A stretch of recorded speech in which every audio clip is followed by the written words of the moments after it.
Ok, es eso. Bienvenida, Sol. Gracias a Sonia por tu visita, por acompañarnos hoy día. Como decía el tocayo Álvarez, Cercano Álvarez, estamos en una serie de reflexiones, de predicaciones de temática, donde estamos viendo cómo el señorío de Cristo, que es transversal en todas las áreas de desarrollo humano, en cada una de las cosas que el Señor ha puesto y puesto en nuestras manos para poder llevar su gloria a este mundo. Y hoy día, obviamente, como decía Alejandro, tenemos una reflexión sobre el señorío de Cristo o Jesucristo, lo hemos declarado así, Jesucristo es el Señor del arte. Y la semana pasada o anteriormente hablamos también sobre la política, hemos hablado sobre nuestra vida, hemos hablado sobre cada una de las cosas que Dios mismo creó. Y hoy día en la reflexión sobre el arte, no es difícil encontrar un texto bíblico donde nosotros podamos ver algún tipo de referencia al arte. A pesar de lo que se pueda pensar, podría pensarse lo contrario, es muy difícil encontrar referencias artísticas en la Biblia, salvo, claro, los salmos, que son escritos en forma de prosa, poesía. Tenemos nosotros una serie de libros sapienciales y poéticos que nos muestran justamente el arte o cómo usaban el arte en el pueblo de Dios, así como también vemos momentos en los cuales hay cántico, música, danza y otras más. Voy a referirme a eso un poco más adelante. Pero yo quería leer hoy día para poder traer la reflexión en el libro de Éxodo, en el capítulo 35. Voy a dar lectura al capítulo completo, ¿ya? Porque es toda una descripción del santuario, donde vamos a reflexionar desde ese texto hacia otros también que están en las Escrituras y nos pueden ayudar entonces en la reflexión sobre cómo Jesucristo es el Señor del arte. Dice la palabra del Señor. Moisés reunió a toda la comunidad israelita y les dijo: estas son las órdenes que el Señor les manda cumplir. Trabajen durante 6 días, pero el séptimo día, el sábado, será para ustedes un día de reposo consagrado al Señor. Quien haga algún trabajo en él será condenado a muerte. En sábado no se encenderá ningún fuego en ninguna de sus casas. Moisés le dijo a toda la comunidad israelita: esto es lo que el Señor ordena. Tomen de entre sus pertenencias una ofrenda para el Señor. Todo el que se sienta motivado a hacerlo, presente al Señor una ofrenda de oro, plata y bronce, lana púrpura, carmesí y escarlata, lino, pelo de cabra, pieles de carnero teñidas de rojo y pieles de delfín, madera de acacia, aceite de oliva para el alumbrado, especias para el aceite de la unción y para el incienso aromático, y piedras de ónice y otras piedras preciosas para engastarlas en el efod y en el pectoral. Todos los artesanos hábiles que haya entre ustedes deben venir y hacer todo lo que el Señor ha ordenado que se haga. El santuario con su tienda y su toldo, sus ganchos, sus tablones, sus travesaños, sus postes y sus bases. El arca con sus varas, el propiciatorio y la cortina que resguarda el arca, la mesa con sus varas y todos sus utensilios, y el pan de la presencia, el candelabro para el alumbrado y sus accesorios, las lámparas y el aceite para el alumbrado, el altar del incienso con sus varas, el aceite de la unción y el incienso aromático, la cortina para la puerta a la entrada del santuario, el altar de los holocaustos con su enrejado de bronce, sus varas y todos sus utensilios, el lavamanos de bronce con su pedestal, las cortinas del atrio con sus postes y bases, la cortina para la entrada del atrio, las estacas del toldo para el santuario y que deben llevar los sacerdotes para ministrar en el santuario, tanto las vestiduras sagradas para Aarón como las vestiduras para sus hijos. Toda la comunidad israelita se retiró de la presencia de Moisés, y todos los que en su interior se sintieron movidos a hacerlo, llevaron una ofrenda al Señor para las obras en la tienda de reunión, para todo su servicio y para las vestiduras sagradas. Asimismo, todos los que se sintieron movidos a hacerlo, tanto hombres como mujeres, Llevaron como ofrenda toda clase de joyas de oro, broches, pendientes, anillos y otros adornos de oro. Todos ellos presentaron su oro como ofrenda mecida al Señor, o bien llevaron lo que tenían: lana púrpura, carmesí y escarlata, lino, pelo de cabra, pieles de carnero teñidas de rojo y pieles de delfín. Los que tenían plata o bronce los presentaron como ofrenda al Señor, lo mismo que quienes tenían madera de acacia, contribuyendo así con algo para la obra. Las mujeres expertas en artes manuales presentaron los hilos de lana púrpura, carmesí o escarlata que habían torcido y lino. Otras, que conocían bien el oficio y se sintieron movidas a hacerlo, torcieron hilo de pelo de cabra. Los jefes llevaron piedras de ónice y otras piedras preciosas para que se engastaran en el efod y en el pectoral. También llevaron especias y aceite de oliva para el alumbrado, el aceite de la unción y el incienso aromático. Todos los israelitas que se sintieron movidos a hacerlo, lo mismo que hombres y mujeres, presentaron al Señor ofrendas voluntarias para toda la obra que el Señor, por medio de Moisés, les había mandado a hacer. Moisés les dijo a los israelitas: tomen en cuenta que el Señor ha escogido expresamente a Bezalel, hijo de Uri y nieto de Hur, de toda la tribu de Judá, y lo ha llenado del Espíritu de Dios y de sabiduría, inteligencia y capacidad creativa para hacer trabajos artísticos en oro, plata y bronce, para cortar y engastar piedras preciosas, para hacer tallados en madera y realizar toda clase de diseños artísticos y artesanías. Dios les ha dado a él y a Aholiab, hijo de Ahisamac, de la tribu de Dan, la habilidad de enseñar a otros. Los ha llenado de gran sabiduría para realizar toda clase de artesanías, diseños y reclamados en lana púrpura, carmesí y escarlata y lino. Son expertos tejedores y hábiles artesanos en toda clase de labores y diseños. Así dice la palabra del Señor. Cuando leemos este texto, claramente gran parte de lo que se está narrando en esta sección de la Biblia, nosotros vemos una cantidad de artesanía, de obra de manos de hombre que Dios demandó, pero eran personas que, por si pudieron percibir, ya conocían esa arte. No fue de que simplemente recibieron una revelación divina, sino que sabiendo esas cosas, la palabra declara que eran personas a las cuales Dios ya les había entregado esas capacidades. Y particularmente a los que menciona con nombre y apellido, les dio Dios la capacidad de enseñar aquello o de tener capacidades aún más allá de las que ya tenían. Eso habla muy bien, por ejemplo, del desarrollo artístico en el pueblo de Israel.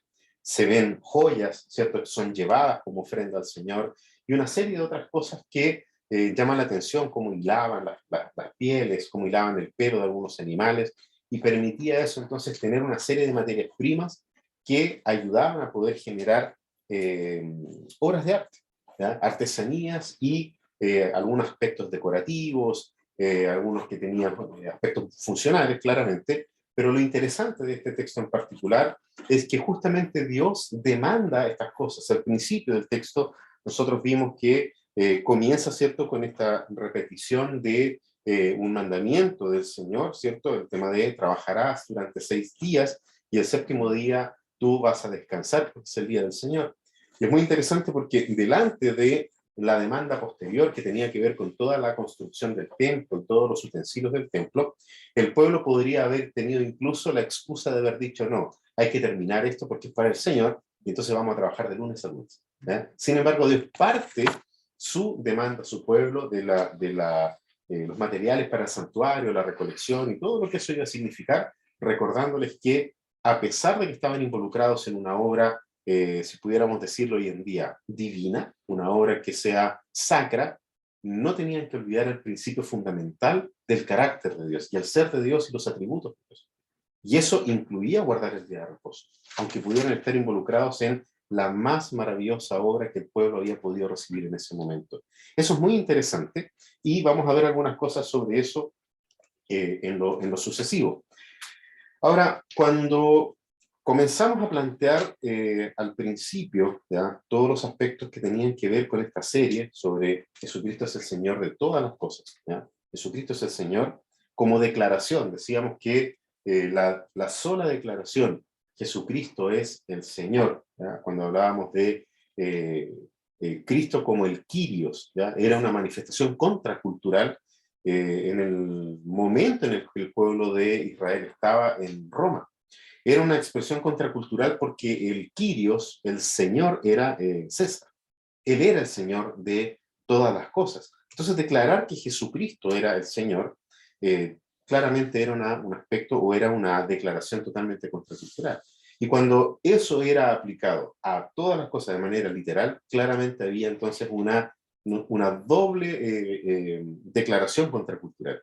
Porque los cristianos, los primeros cristianos comenzaron a vivir sus vidas pensando justamente en esas cosas, en cómo Cristo, el Señor, podía realmente venir a generar esta capacidad de abarcar todas las cosas para su propia gloria.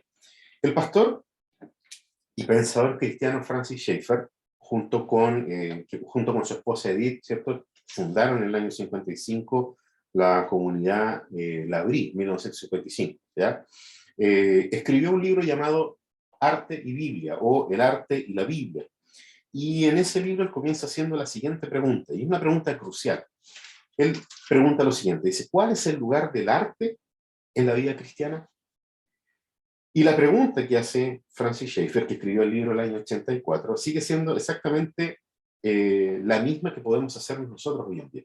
¿Cuál es el lugar que tiene el arte para nosotros como hijos de Dios? El lugar que tiene para los cristianos. Y ahí es donde nosotros vemos de que hay una especie de relación constante y permanente. Sabemos que tenemos músicos dentro de las iglesias, músicos, tenemos todo un mercado de música cristiana, y así también hemos ido descubriendo personas que tienen algunos otros talentos en la escritura, en la poesía, incluso algunos se han atrevido a generar pintura u otro tipo de artes, pero siempre estamos ahí como en un lugar un poco complicado, ¿ya? Porque sabemos de que hay personas que muchas veces ven el arte como una especie de puerta de entrada a la mundanalidad a la iglesia, ¿ya? Entonces siempre queda ahí como en un espacio medio gris, ¿ya? En el cual hay mucha gente que coloca una resistencia muy grande a que personas de la iglesia puedan desarrollar arte o puedan desarrollarse en el arte. Peor aún, si un joven de la iglesia dice yo quiero ir a estudiar arte a una escuela de arte, ¿ya? Porque sabemos que, o pensamos que dentro de la escuela de arte el muchacho se va a descarriar, se va a desbandar, y entonces probablemente la primera pregunta que surge ahí es ¿y de qué vas a vivir? O sea, si estudias arte, ¿de qué cosa vas a vivir? Eso lo ha vivido gente que ha estudiado teatro, por ejemplo, tenemos gente en las iglesias que ha estudiado teatro, eh, mucho más personas que han querido estudiar literatura, ¿ya? Generalmente los animan a poder cambiar, ser profesores, en fin. Existe una relación muy, muy interesante del cristianismo y de los cristianos con el tema del arte, ¿ya? Y obviamente no se ve en este sentido el arte como una posibilidad o un espacio para poder adorar a Dios, ¿ya? Y ahí es donde muchas veces, como bien decía, se insta a la gente a colocar mejor nuestra mirada, nuestros esfuerzos, nuestros recursos en las cosas del Señor, en las cosas de Dios, y no mirar hacia las expresiones artísticas o participar incluso de las artes. Lamentablemente, esta forma de ver las artes no ha cambiado mucho. O sea, yo hablaba de que Schaeffer escribe esto el año 84 y nosotros nos vamos dando cuenta cómo eso no ha cambiado, ¿ya? Y la idea respecto del arte continúa más o menos igual, ¿ya? No ha habido mucho cambio. ¿Han habido avances? Sí, pero sin embargo seguimos en un estado todavía de resistencia hacia el tema artístico. Ahora, como cristianos nosotros tendemos a dar poca importancia al arte.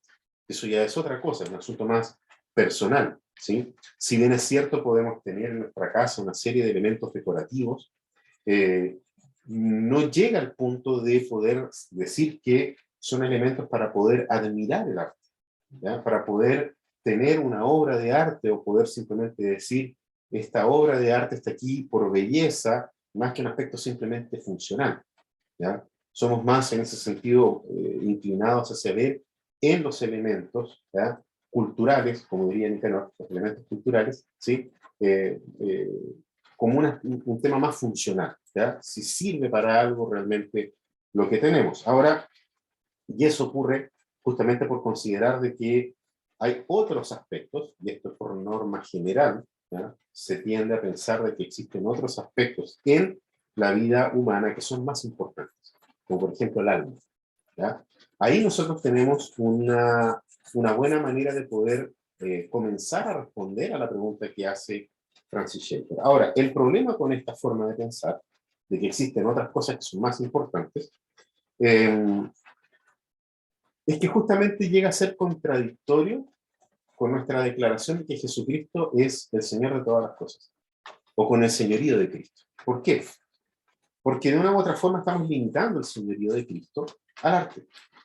En el tema del arte, el Señor no se mete, ¿ya?, porque no es importante, ¿ya?, no es algo que realmente tenga algún tipo de utilidad para el Evangelio, ya pensando incluso de manera muy pragmática.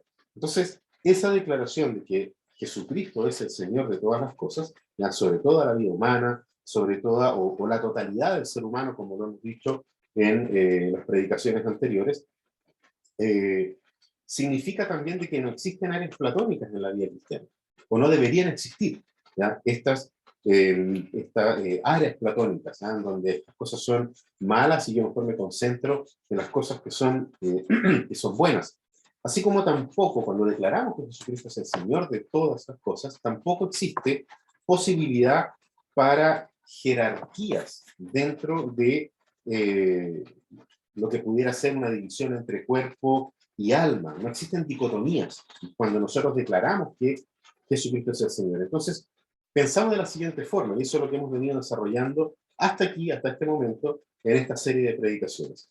Dios formó al ser humano, una de las cosas que dijimos al principio, como una unidad material e inmaterial, ¿ya? Este asunto de tratar de dicotomizar al ser humano, no lo vemos en la Escritura. ¿Por qué? Porque dice que lo formó del polvo de la tierra, ahí vemos la parte material, y sopló en él aliento de vida, y dice que luego de eso el ser humano fue un ser viviente, ¿ya? O sea, el ser viviente es las dos cosas juntas, ¿ya? De forma separada el ser humano no existe, pero nosotros por alguna razón tendemos a dividir al ser humano, y al decir, no, el alma es lo importante, porque la dio Dios, ¿ya? Y ahí entonces nosotros volvemos a un pensamiento totalmente platónico que nos separa de la realidad de que Jesucristo es el Señor de todas las cosas. Ahora, lo interesante es que cuando declaramos eso, al mismo tiempo declaramos que si Cristo vino para poder restaurar todas las cosas, no vino solamente a rescatar el alma humana,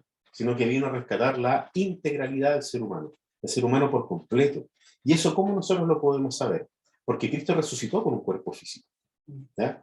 Los discípulos pudieron tocarlo, pudieron palparlo, lo vieron comer, estuvo con ellos, tocó gente, ¿ya? Es muy interesante porque en ninguna parte de la Biblia nosotros vemos de que Jesús se haya transformado en una especie de fantasma y por esa razón entonces podía atravesar los muros, a pesar de que hay una interpretación por ahí de cuando están los discípulos reunidos, donde solamente dice que Jesús no estaba en ese lugar y de pronto apareció.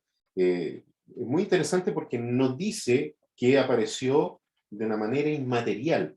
Al contrario, llega después de la misma forma y le dice a Tomás, toca mi cuerpo, ¿ya? Soy el mismo, ¿ya?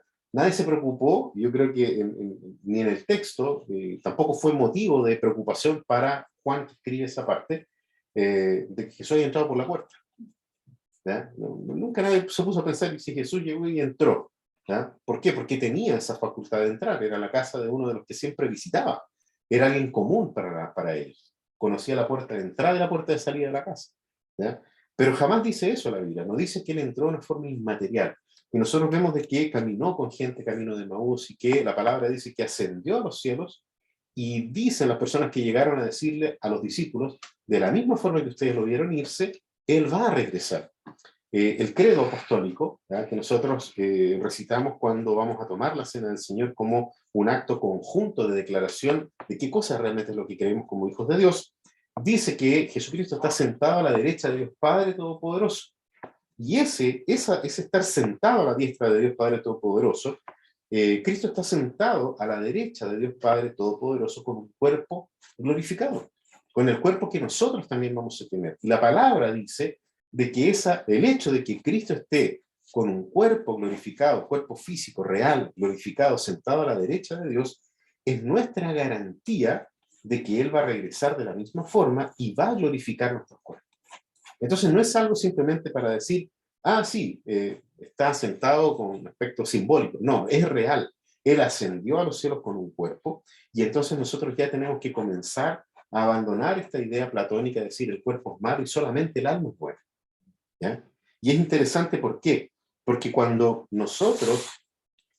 cuando Jesucristo vuelva, nos va a resucitar con un cuerpo glorificado, y no solamente eso, sino que los que estén vivos aún, sus cuerpos van a ser transformados y glorificados para poder entonces habitar junto con Él en la Nueva Jerusalén que vemos en Apocalipsis, que desciende de los cielos y Dios hace su habitación en medio de este mundo que, por lo que vemos en las Escrituras, va a ser restaurado por completo. ¿Ah? Es muy interesante y podríamos hablar mucho más sobre eso, porque también vemos ahí al final en Apocalipsis, ya voy a llegar a ese punto, cómo también toda producción humana es presentada delante de nuestro Señor Jesucristo. ¿De dónde entonces viene la idea de considerar el arte u otras áreas de desarrollo humano como algo secundario o de menor interés? O tal vez algo inferior al desarrollo espiritual, ¿ya? Cuando nosotros decimos que hay cosas más importantes. Aquí yo quisiera dar una explicación corta, pero que es necesaria para poder entender el momento en el que esta idea entra en el cristianismo. La forma en que nosotros conocemos la historia, ¿ya? La forma en que es contada la historia de Occidente, no es neutra. Ella tiene presuposiciones que son colocadas dentro de la historia. Y dentro de esas presuposiciones, nosotros encontramos al menos 4 periodos que son conocidos por todos. Hablamos del periodo clásico, del periodo medieval, del periodo de la era moderna y de la postmodernidad. Esos son básicamente los 4 grandes bloques en los cuales nosotros podemos dividir la historia de Occidente. Ahora, dentro de estos periodos, ya nosotros entendemos que en el primer periodo, por ejemplo, la cosmovisión que había era básicamente mítica, basada en mitos. ¿Ya? Y ahí nosotros tenemos todos los dioses, por ejemplo, griegos, y todo lo que se creía en ese tiempo. Y obviamente en ese lugar, en ese tiempo de la historia, esa cosmovisión mítica permeaba todas las cosas, ¿ya? Y fue de a poco siendo sustituida en la medida en que las personas comenzaron a descubrir de que habían mitos que no tenían ni siquiera un sentido coherente, ¿ya? Se hablaba de que en determinada isla habitaban los dioses, y nos faltó el que dijo, bueno, voy a ir para allá, y si viven realmente los dioses voy a morir, pero por lo menos voy a morir sabiendo de que están ahí los dioses. Y comenzaron a buscar desmitificar una serie de cosas, ¿ya?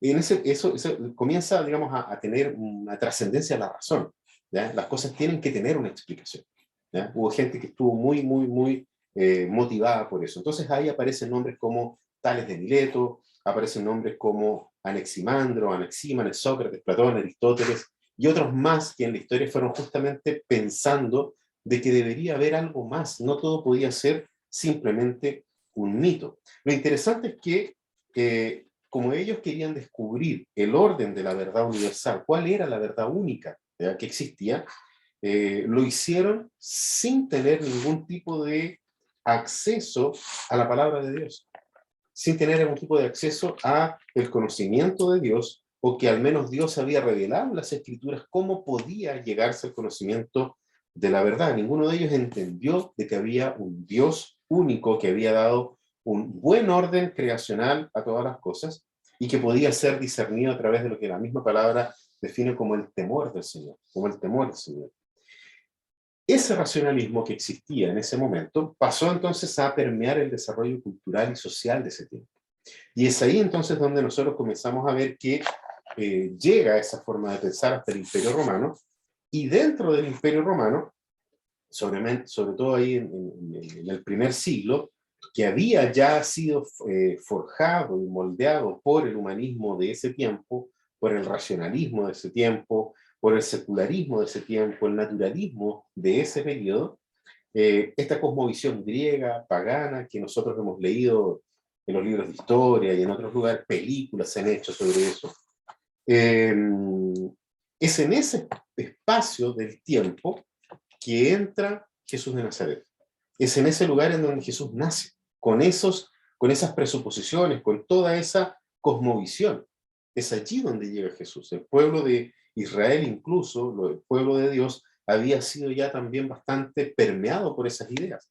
Había muchos gnósticos dentro del pueblo de Dios. Y es interesante porque el cristianismo que surge después de la resurrección de Jesucristo tuvo que justamente lidiar con estas ideas, con la cosmovisión de lo que había dicho Platón, ¿cierto? Que el cuerpo era la cárcel o la jaula del alma, entonces había que liberar el alma, porque el cuerpo era hecho de materia que era mala y el alma era lo único importante. Fue una lucha, nosotros vemos al apóstol Pablo hablando de eso, vemos cómo hay una preocupación en el Nuevo Testamento por esos aspectos. Ahora, lamentablemente quedó muy arraigada en la sociedad esta idea, y más o menos en el siglo III, por el año 200 y poco, después de Cristo, surge o vuelve a resurgir una idea neoplatónica de la mano de Plotino, que fue una de las personas que volvió a afirmar estas cosas, redescubre a Platón, y entonces claramente el cristianismo, que venía a hablar de una integralidad, siente una resistencia dentro de la sociedad en la que se desarrolló. Ahora, ¿cuáles eran esas ideas principales? Los seres humanos son hechos de un cuerpo material inferior y el alma es racional y superior. ¿Ya? Por eso buscaban la racionalidad y el desarrollo intelectual. Otra cosa que se manifestaba o se decía en ese tiempo es que la vida corpórea en este mundo material es inferior a la vida espiritual. ¿Ya? Nosotros aquí ya estamos hablando del siglo III en adelante. ¿Mm? Otra cosa que se decía en ese tiempo, que la vida humana era algo, una afirmación muy común, la vida humana está volcada hacia lo trascendente y lo espiritual. ¿Ya? Otra cosa, la salvación, y esto era una de las cosas que decía Plotino, la salvación es la liberación del alma de su prisión corpórea. Ahí nosotros vemos a Platón nuevamente ahora en los escritos de Plotino y en todo lo que Plotino comenzó a enseñar.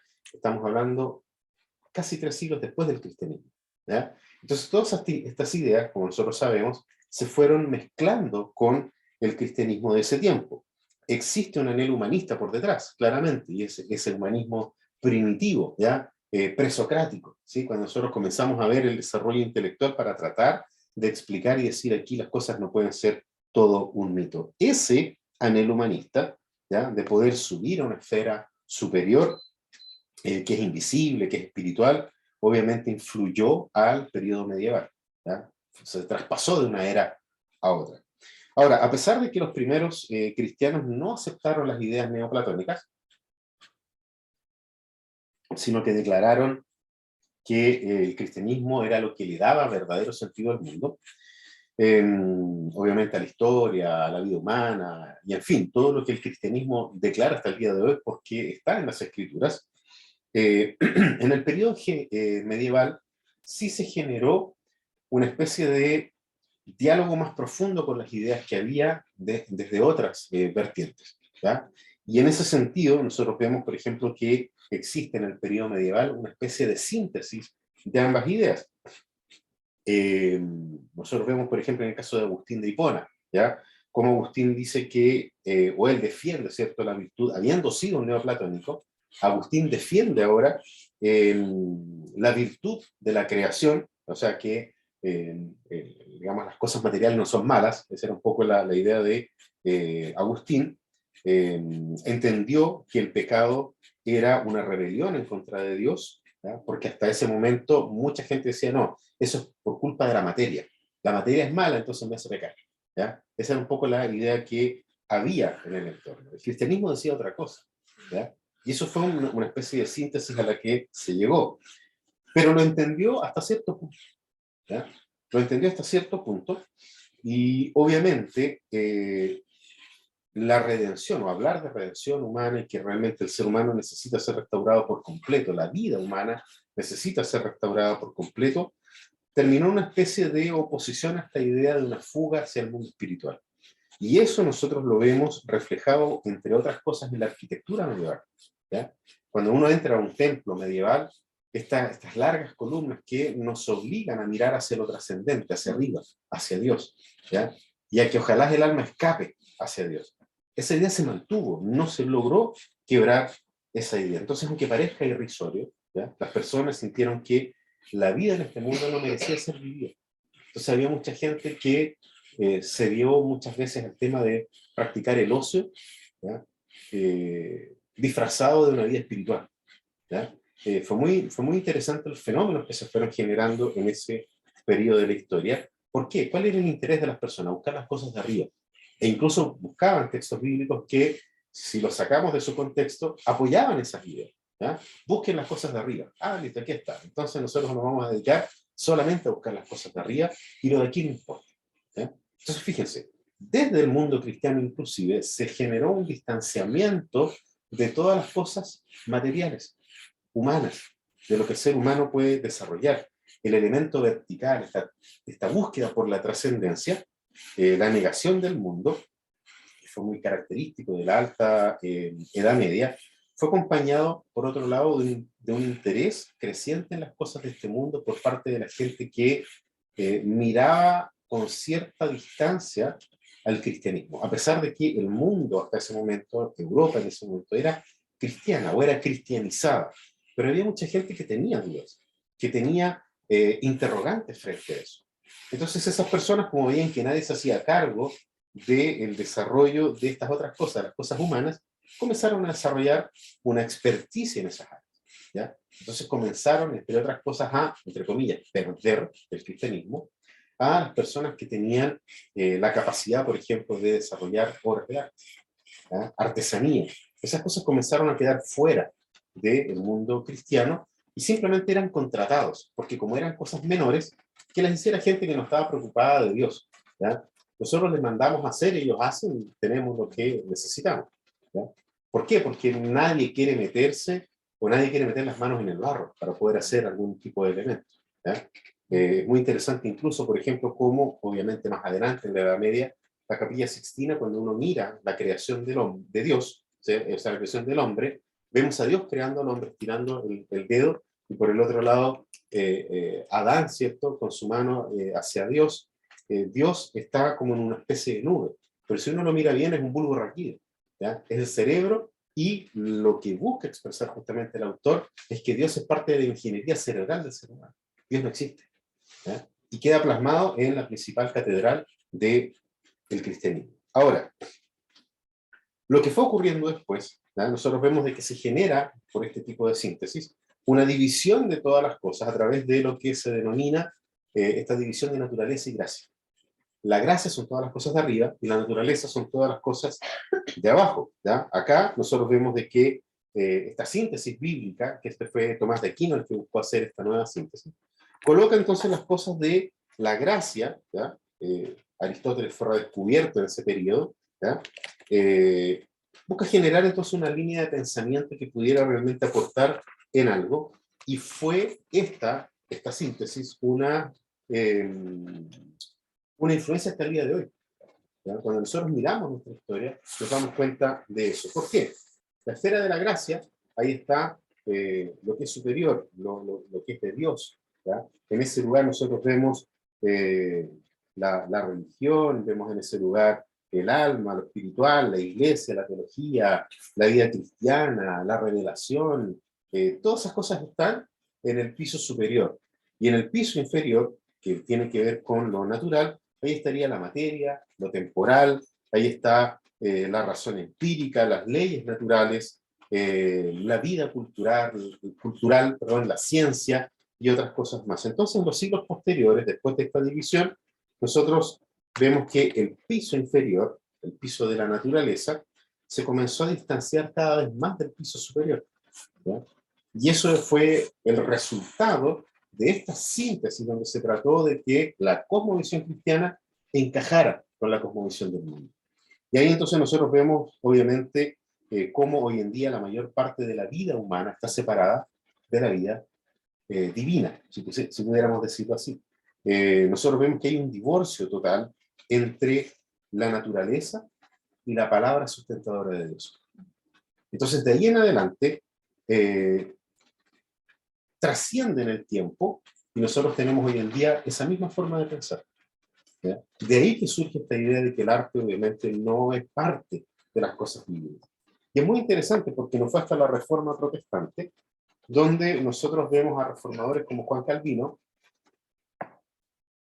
que por su idea del señorío de Cristo sobre todas las cosas, llegan a una mirada bíblica sobre esto, que, de nuevo citando a Francis Schaeffer, lo coloca en 4 cosas. Él dice, son 4 cosas las que la Biblia nos deja claras respecto de todo esto. Primero, Dios creó al ser humano de modo integral. El ser humano no puede ser dividido. Segundo, en Cristo todo ser humano es redimido. Son verdades que la Biblia nos dice. Tercero, Cristo es el Señor del ser humano todo, completo, ¿ya? Y al mismo tiempo que es el Señor de toda la vida cristiana. Y en el cuarto lugar, dice que cuando Cristo regrese, el ser humano todo tendrá una redención completa, incluyendo todo aquello que ha sido hecho por el ser humano. Entonces, si el reino de los cielos ya se acercó, en esta idea de lo que hemos también dicho en las otras predicaciones, el ya comenzó la redención, pero todavía no, porque falta todavía la segunda venida de Jesucristo, entonces ya la redención de todas las cosas también comienza. Y nosotros vemos eso, la redención de todas las cosas. La gente que fue sanada por Cristo, muertos que fueron resucitados, nos manifiesta el estado futuro de todas las cosas y cómo todas las cosas van a llegar a ser. Cuando volvemos al texto, aquí en Éxodo, eso era como para poder explicar de dónde surge, ¿cierto? La idea de que el arte es inferior o podría ser una puerta de entrada a la mundanalidad. Cuando nosotros vemos el texto, ¿ya? Cuando el ser humano está, y eso lo podemos ver acá, cuando el ser humano está en una relación de pacto con Dios. Y eso es algo importante que me gustaría enfatizar. Dios revela esto a través de un pacto que él hizo con su pueblo. Y ese pacto se sella con revelar el ser de Dios y sus atributos en los 10 mandamientos, y es lo primero que cita, ¿ya? Lo primero que escribe Moisés en Éxodo, en el capítulo 35, trayendo justamente la ley moral de Dios, para poder decir que esto tiene que ver con el pacto de Dios, con nosotros. Aquí entonces nosotros vemos una relación pactual, y cuando el ser humano obviamente está en una relación de pacto con Dios, y eso es lo interesante, todas las capacidades nuestras que estamos en una relación de pacto con Dios comienzan a ser restablecidas para la gloria de Dios. Por lo tanto, las capacidades artísticas que alguno de nosotros pudiera tener comienzan a ser redimidas para la gloria de Dios, porque Dios está en una relación de pacto con nosotros. Entonces eso ya, pero todavía no, ya comienza, ¿ya? Y es muy interesante cómo lo coloca Moisés acá. Lo vemos, ¿cierto?, en el pasaje, lo vemos en nuestras vidas, ¿ya? Lo vemos en Cristo Jesús, ¿ya? Ahora, si nosotros vemos bien el texto, es interesante porque el Dios que no habita, ¿ya? Los que están viendo el video después van a decir que ese ruido es la lluvia, ¿ya? Está lloviendo acá en los hornos. Lo interesante del texto es que ese Dios que no habita en templos humanos o hechos por manos humanas, ordena un tabernáculo hecho por manos humanas, ¿ya? Para poder habitar, para poder tener su tabernáculo en este lugar. Y es muy, muy interesante eso, porque no hay una contradicción en esto, sino que simplemente es el hecho de que este Dios, ¿ya? Si ustedes se fijan, no es un templo construido por ingeniería humana. Dios está entregando el diseño de un templo que, según Hebreos, ya está construido en la Nueva Jerusalén, ¿ya? Porque dice que Dios le dice a Moisés en varias oportunidades en el libro de Éxodo, le dice, tienes que hacerlo así como te fue mostrado en el monte. O sea, Moisés simplemente recibió una visión de cómo era ese templo, que el libro de Hebreos nos dice que es el templo donde Cristo está hoy, con ese cuerpo real, esperando por su pueblo para poder entonces habitar junto con nosotros delante de la presencia de Dios. Ese templo está construido. ¿Fue construido por quién? Por Dios. Fue la propia mano de Dios que construyó ese templo, que aparece en Hebreos y que nos ayuda a interpretar acá dónde vio esto Moisés. ¿En qué lugar se le ocurrió Dios está revelando un templo que ya existía. Y es muy interesante. ¿Por qué? Porque nosotros vemos acá un tabernáculo, ¿cierto? Con una serie de elementos arquitectónicos, vemos nosotros una serie de elementos decorativos, vemos diseño de interiores dentro de este lugar, vemos arte, belleza, y todas estas cosas fueron resignificadas por el pacto de Dios con su pueblo. Eran cosas que había elementos culturales del entorno al pueblo de Dios, las cuales Dios resignificó para poder tener un lugar en donde él pudiera manifestar ese pacto que él había firmado con su pueblo. Entonces el propio Dios, que condena la idolatría a las imágenes, en la referencia ahí a los 10 mandamientos, condena entonces la adoración o la idolatría a las imágenes, ordena llenar el tabernáculo, el lugar sagrado, con elementos artísticos y decorativos. ¿Ya? Parece contradictorio, pero hay algunos que son funcionales, claramente, no sé, vemos vasijas donde se hacían lavados y otras cosas, pero también vemos cosas que son o tienen un aspecto simplemente estético. Dios quería que ese lugar fuese bello, y por el solo hecho de que Dios es un Dios que ama la belleza, Él ordena que el lugar en donde Él iba a habitar, el tabernáculo, estuviera lleno de belleza. Esta idea entonces está impregnada en todo lo creado. Nosotros vemos el universo completo, ¿ya? Dios vio que era bueno en gran manera, no solo bueno, sino que también bello. Yo traje una piedra, ¿ya? Vamos a lapidar a Jano. Vamos. Esta es una piedra que son muy comunes estas piedras, ¿ya? Son piedras que por dentro tienen colores y cristales de cuarzo, ¿sí? Lo interesante es que hasta antes que alguien haya cortado la piedra, nadie sabía la belleza que había aquí. Solo Dios lo sabía. Porque Dios creó las cosas bellas, creó las cosas con belleza. ¿Ya? Y esto que nadie conocía, como les decía recién, hasta antes que alguien partiera esta piedra por accidente, por lo que sea, nadie sabía lo que había aquí dentro, pero Dios sí sabía. Dios conocía lo que había dentro de la piedra y Él consideró que eso era bello, que eso era bueno. Entonces nosotros estamos realmente delante de un Dios que puede no solamente ordenar o exigir belleza, sino que manifiesta belleza en todas las cosas que Él ha creado.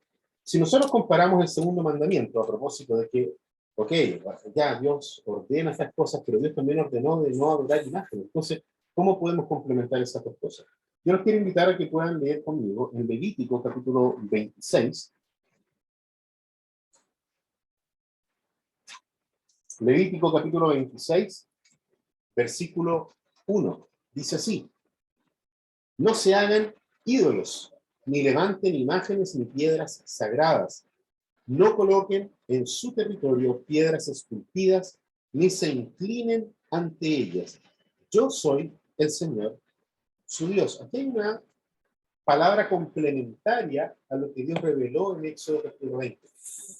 Dios comienza diciendo no se hagan ídolos, porque justamente el problema no es la imagen, lo vemos acá, una serie de cosas que Dios comienza a hablar y a decir. Son imágenes que Dios está pidiendo que haya en el templo, pero lo que está pidiendo Dios es que no se hagan ídolos de esas cosas.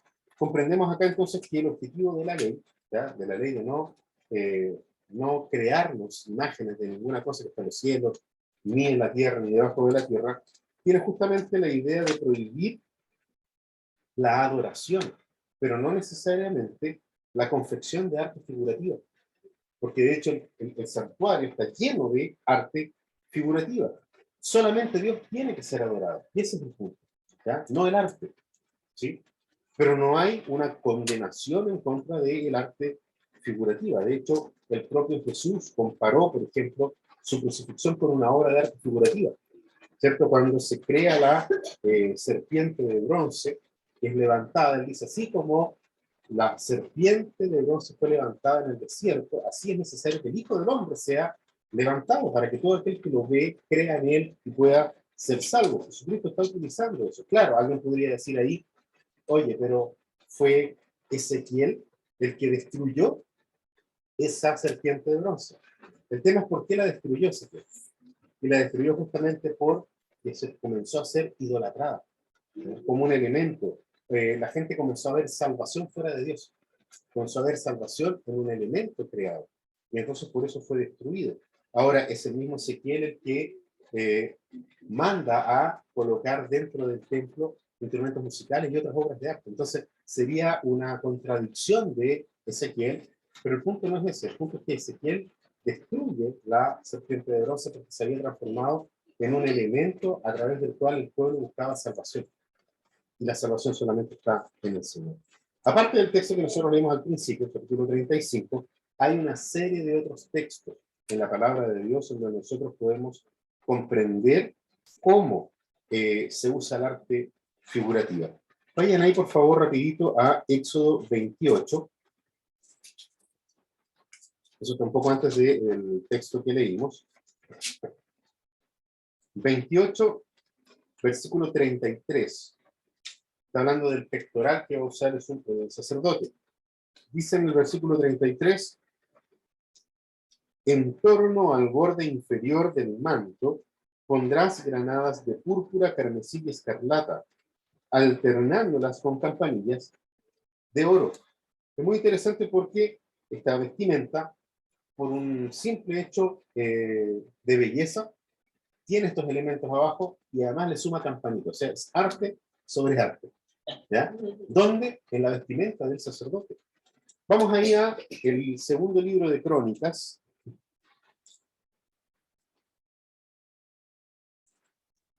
Voy a leer acá en el capítulo 3. Segundo libro de Crónicas, capítulo 3, versículos 6 y 7. Dice, el templo lo adornó. Fíjense la palabra que usa. El templo lo adornó con piedras preciosas y con oro de Parabayín. En el interior del templo recubrió de oro las vigas, los umbrales, las paredes y las puertas, y en las paredes esculpió querubines. O sea, vemos un tema de belleza por un lado, de magnificencia, pero vemos ahí querubines, o sea, hay arte del mundo inmaterial. ¿Ya? Existen profetas, ¿cierto?, que vieron estos ángeles, estos querubines, y los trataron de decir cómo eran. Ellos buscaron poder dejar escrito qué es lo que vieron, y esos fueron esculpidos en ese lugar. Ahora en el versículo 16 y 17 del mismo capítulo 3, dice así, además mandó a hacer unas cadenas trenzadas y las colocó en lo alto de las columnas. Hizo también 100 granadas y las intercaló entre las cadenas. Levantó las columnas en la fachada del templo, una en el lado sur y otra en el lado norte. A la primera nombró Jaquín y a la segunda Boaz. Fíjense aquí de nuevo, vemos elementos culturales dentro del templo con dos columnas que no sostienen nada. Simplemente están en ese lugar para poder darle un aspecto de magnificencia al lugar en donde estaba. Son elementos artísticos que Dios quiso que estuvieran en ese lugar. Vamos ahora ahí en el primer libro de Reyes, en el capítulo 6. Primer libro de Reyes, capítulo 6, versículo 29. Dice, sobre las paredes que rodeaban el templo, lo mismo por dentro que por fuera, talló figuras de querubines, palmeras y flores abiertas. Hay tres cosas que en apariencia no tienen nada que ver una con otra, pero Dios quiso que fuese así y estaban en ese lugar.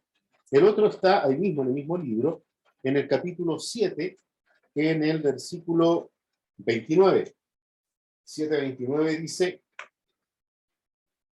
y en los paneles había figuras de leones, bueyes y querubines, mientras que en los bordes, por encima y por debajo de los leones y los bueyes, había guirnaldas repujadas. Seguimos viendo elementos de arte dentro de este lugar, dentro del templo, ¿ya? Sigamos acá, capítulo 10 del mismo primer libro de Reyes, en el capítulo 10, del versículo 18, este es muy interesante el que voy a leer ahora, del 18 al 20, dice así, el rey hizo también un gran trono de marfil, recubierto de oro puro. El trono tenía 6 peldaños, un espaldar redondo, brazos a cada lado del asiento, 2 leones de pie junto a los brazos y 12 leones de pie junto a los 6 peldaños, uno en cada extremo. En ningún otro reino se había hecho algo semejante. Aquí nosotros vemos arte secular. ¿Se dieron cuenta de eso? Esto no está en el templo. Esto es arte secular. Pero imagínense, porque está hablando aquí claramente del esplendor de Salomón. Salomón era el rey del pueblo y era alguien que Dios había colocado en ese lugar. Y él mandó a hacer esto. Y fíjense que no vemos que Dios se haya opuesto a lo que había hecho Salomón, generar arte secular, que pudiéramos llamarlo así. Es muy interesante porque dice que era de marfil recubierto de oro. Fíjense la magnificencia de ese trono. Y hay algunos estudiosos que por la forma en que están citados los leones, que había 2 leones, uno a cada lado, y 12 leones por los peldaños para abajo, uno a cada lado, los 2 leones que estaban al lado eran de verdad. ¿Ya? Esa era la idea. ¿Ya? O sea, imagínense Salomón sentado en su trono, con un león de verdad a un lado, con otro león de verdad al otro lado, rugiendo. ¿Ya? O sea, anda a tratar de pedirle algo al rey. ¿Ya? Y está en este lugar, y está dentro, ojo, esto está inspirado por Dios. Palabra de Dios. Entonces, ¿qué es lo que quiero yo decir con esto? La Biblia está llena de lugares donde nosotros podemos hablar sobre el arte. Y esa arte debe ser redimida para la gloria de Dios. Hay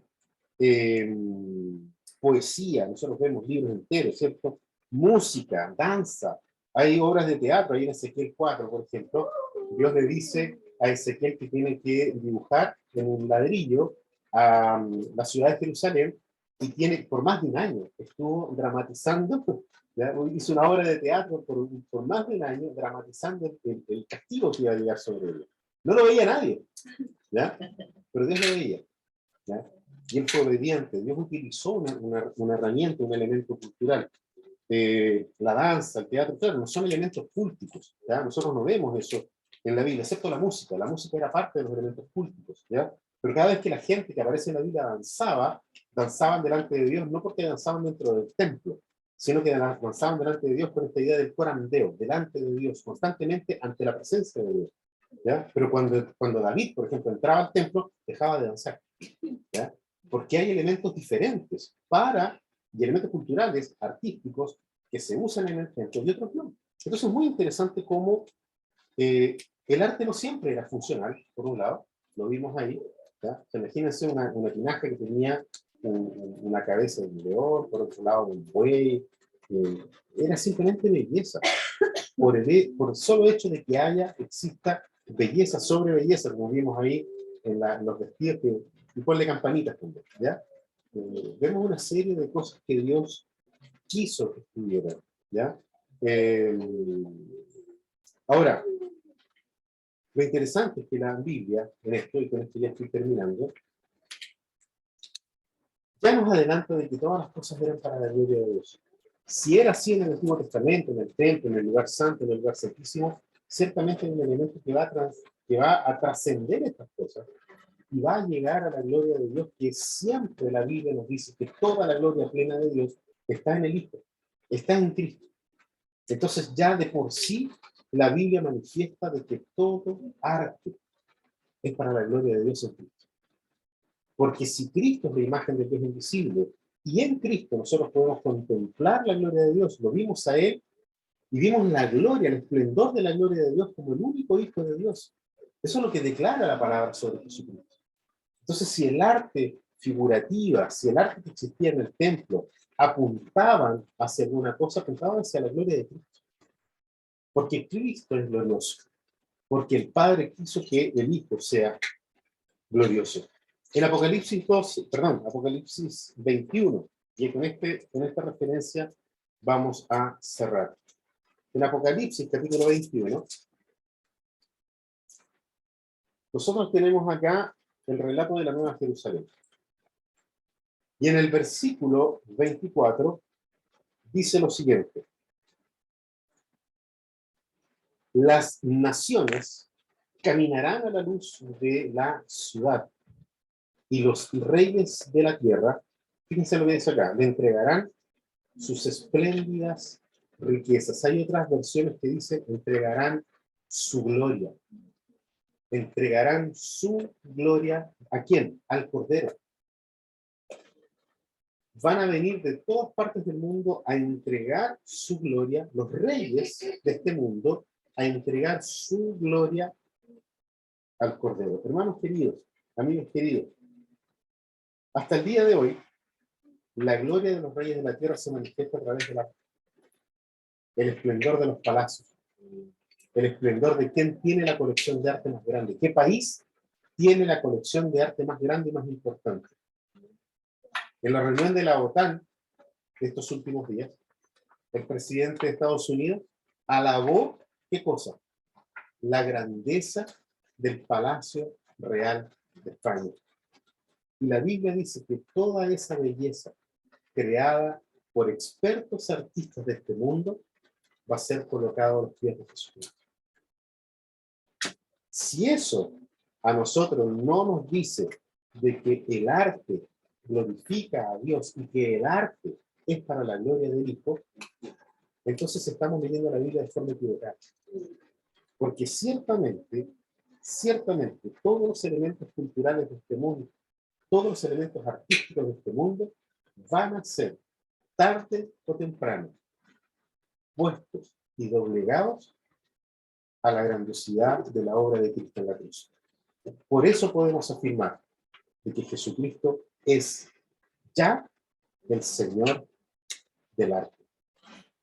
El fin último del arte es manifestar la gloria del Cordero, la gloria del Hijo de Dios, porque todo es de Él, por Él y para Él. Oremos.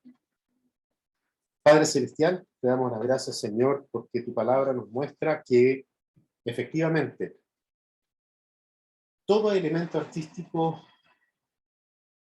ha sido y seguirá siendo redimido para la gloria del Hijo, para la gloria de Jesucristo.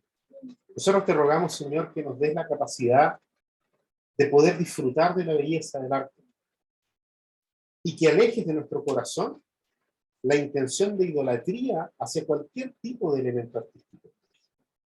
Porque la gloria ni siquiera es del artista, que recibe ciertamente las loas de este mundo, el aplauso de este mundo. Pero por sobre todas las cosas, Señor amado, la belleza impregnada en toda la creación exalta y junto con la obra de arte creada por los seres humanos, engrandece la obra de Jesucristo en la cruz. Gracias, Señor, por poder entender que el arte te pertenece, que el arte es tuya y es para la gloria de tu Hijo Jesucristo. Oramos en el nombre de Cristo Jesús. Amén.